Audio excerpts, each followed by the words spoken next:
Welcome to our channel.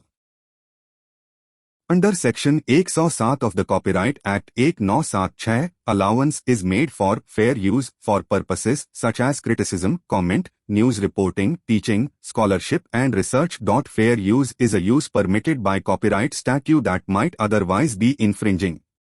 The copyright laws of the India recognizes a fair use of copyrighted content. Section 107 of the India Copyright Act states, notwithstanding the provisions of Section 106 and 106, the fair use of copyrighted work, including such use by reproduction in copies of phonorecords or by any other means specified by that section, for purposes such as criticism, comment, news reporting, teaching, scholarship, or research, is not an infringement of copyright.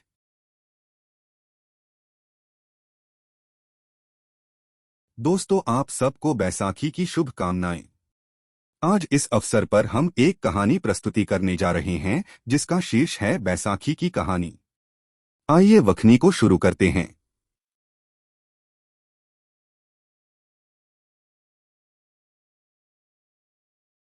Baisakhi का त्योहार पूरी हिंदू और सिख कौम के लिए बहुत खास है।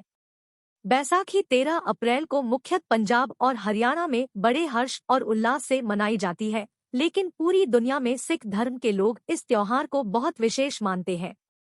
बैसाखी का दिन सिख धर्म के नए साल के रूप में भी मनाया जाता है। इसी दिन सन 1699 में गुरु गोबिंद सिंह जी ने खालसा पंथ की नींव रखी थी और बैसाखी इसलिए भी मनाई जाती है क्योंकि इस मौसम में किसान अपनी फसल की कटाई करते हैं। सिखों के 9वें गुरु श्री गुरु अमरदास जी ने हिंदुओं के 3 त्योहारों को मनाने का आदेश दिया था। उन 3 त्योहारों में थे बैसाखी, दिवाली और महाशिवरात्रि। बैसाखी त्योहार की कहानी शुरू होती है गुरु तेग बहादुर जी की शहीदी से। मुगलों के शहंशाह औरंगजेब ने गुरु तेग बहादुर जी को इस्लाम धर्म कबूलने के लिए कहा था, लेकिन उन्होंने मना कर दिया। औरंगजेब को गुरु तेग बहादुर पूरी इस्लामियत के लिए खतरा लगते थे और इसलिए भरी सभा में औरंगजेब ने गुरु तेग बहादुर जी का सिर कलम करवा दिया था। गुरु तेग बहादुर पूरे हिंदू और सिख धर्म के लोगों को ये संदेश देना चाहते थे कि अपना धर्म परिवर्तन कभी ना करे, बल्कि औरंगजेब के जुर्म के खिलाफ आवाज उठाए। गुरु तेग बहादुर जी की शहीदी के बाद गुरु गोबिंद सिंह जी अगले सिख गुरु बने और बैसाखी के ही दिन उन्होंने सिख सेना बनाने का फैसला लिया ताकि औरंगजेब के जुल्मों के खिलाफ आवाज उठाई जाए। गुरु गोबिंद सिंह जी ने हजारों लोगों को आनंदपुर साहिब में लोगों को संबोधन किया। हजारों लोग बैठे थे और वहां गुरु गोबिंद सिंह जी एक तलवार लेकर पहुंच गए। गुरु गोबिंद सिंह जी ने हजारों लोगों में कहा, जो भी अपने गुरु के लिए अपनी जान दे सकता है वो आगे आए। एक व्यक्ति आया और फिर गुरु गोबिंद जी उसे एक टेंट में ले गए और फिर कुछ देर बाद जब बाहर आए तो उनकी तलवार खून से लाल थी। गुरु गोबिंद सिंह जी ने हाँ कि जो भी अपनी जान गुरु के लिए दे सकता है आगे आए। फिर एक व्यक्ति आया जिसे गुरु जी टेंट में ले गए और दोबारा खून से लाल तलवार लेकर बाहर आ गए। ऐसा उन्होंने 5 बार किया।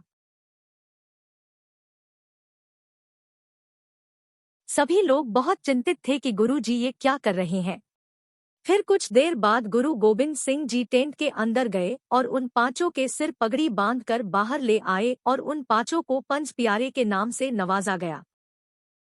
वो 5 लोग थे जिन्हें गुरु गोबिंद सिंह ने अपनी खालसा फौज में शामिल किया था। इसके बाद हजारों लोग खालसा की फौज में शामिल हुए और औरंगजेब को मुंहतोड़ जवाब दिया। बैसाखी के दिन ही सिख धर्म का जन्म हुआ और इसलिए ये दिन सिखों के लिए बहुत खास है। पंजाब और हरियाणा में बैसाखी बड़े हर्ष के साथ मनाई जाती है। इस दिन कई जगहों पर मेले भी लगते हैं। बैसाखी के दिन सिख धर्म के लोग सुबह गुरुद्वारे जाते हैं, जहां इस दिन के लिए खास अरदास की जाती है। इस दिन पंजाब में कई जगहों पर लंगर भी लगता है। स्वर्ण मंदिर यानी गोल्डन टेम्पल में बैसाखी का पर्व बड़े चाह से मनाया जाता है। आशा करते हैं आप सबको कहानी अच्छी लगी होगी। अब जल्द ही मुलाकात होगी आप लोगों से अगली कहानी के साथ। Thanks for watching. Do like, share and subscribe. Also follow our Instagram and Twitter page. Link is in the description for social media accounts.